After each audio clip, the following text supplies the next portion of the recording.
They have great voices. Ah, they have great voices. You have a great voice. I have a great voice when I try to emulate the Hodge twins. I like it. Yeah. Good evening, everybody. I am Chuck Rogers, a licensed professional counselor and a licensed marriage and family therapist. And I'm Keith Dunn. I am a network engineer. And a very great one. And together, we are Tabletop Coffee, where each week we come together and talk about how to do life, do it well, being bold. And never, ever bitter. And tonight, we are going to be talking about celebrating your strengths. Woohoo! Let's do it. Stay tuned. I recently texted a client to just check on him. I haven't heard from him in quite a while, so I was just kind of thinking about him, praying for him. Sure. So I reached out to him with a text, just say, "Hey, how you doing?" And he sent me a text, updated me on his situation as to what he was doing, and then he said a piece of something, and it got me to thinking. Oh, okay. So I thought I would just start us off tonight by reading this part of the text from Steve. He says to me, he updated me on the situation, and then he says, "I've done well financially this year as well, my best year in a while. I've even started back day trading in October, and I'm up 30 grand so far. It's easy to make money in this market," was what he said. And my reply back to him was, "It's easy for you. We think that if something works smoothly for us, then it must be easy. No, you are extremely skilled.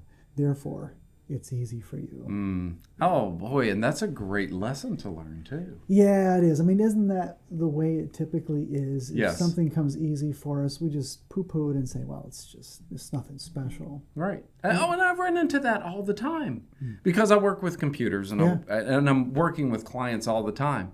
And there's so many times I'll sit down with somebody and I have to be very careful with the language I use because if they're working through something and it's really difficult for them, and sometimes I'll catch myself and I'll say, "Oh, well, that's a pretty easy thing to do." And they'll say, "Well, it might be easy for you." And it's the same thing. It is. It's the exact same thing. It's very common for us to think that if we're really good at something, then it's easy. Right. But the other side... That's good. The other side is that if we're not good at something, we really tend to get down on ourselves. Yeah. And I've done that many times over because I'm not mechanical. Right. I don't. My dad was very mechanical. He could tear things down, build things back up, whether it was a chainsaw or a lawnmower or a car. Right. He would just find a way.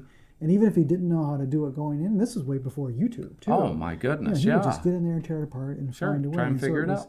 Easy for him, and he would try to show me, and I just had no interest in it and wasn't very good at it. So I didn't learn that. But then my tendency is, because I don't have that skill, is to really get down on myself, because people will say, "Oh, well, Chuck, just go, get some brake pads. It's easy to do a brake job on a car." Yeah, brake jobs are not that easy. Well, a lot of people will say that it is. Yeah. Or you can do it. You can do that. Especially now, I'll just pull it up on YouTube. Right. And I am not going to do that because it's not easy for me. Right. And I have had to learn to not get down on myself and to say that's not an area where I'm skilled. Okay. And other people are skilled in that area, and I'm going to take my car to them rather than be frustrated with it. And give myself permission to not be good in that area. Okay, that's good. Yeah. If I can add something Please to do, this, yeah. because I think something that I learned to do a long time ago that I think is really helpful to people, because I have so many people that just really struggle with working with the computer and trying to get it to do the different things that they need it to do. And what they'll say is, "Well, you're just so good at this, and it just comes natural to you, and it just doesn't work that way for me." And what I will tell them, and what some say, they'll say, "I'm just so dumb," or "I'm so stupid." And that's so hard for me to hear, because I'm sitting back and I'm thinking, I've done this for so long and I have so much training. And it does come easy because my mind kind of works that way.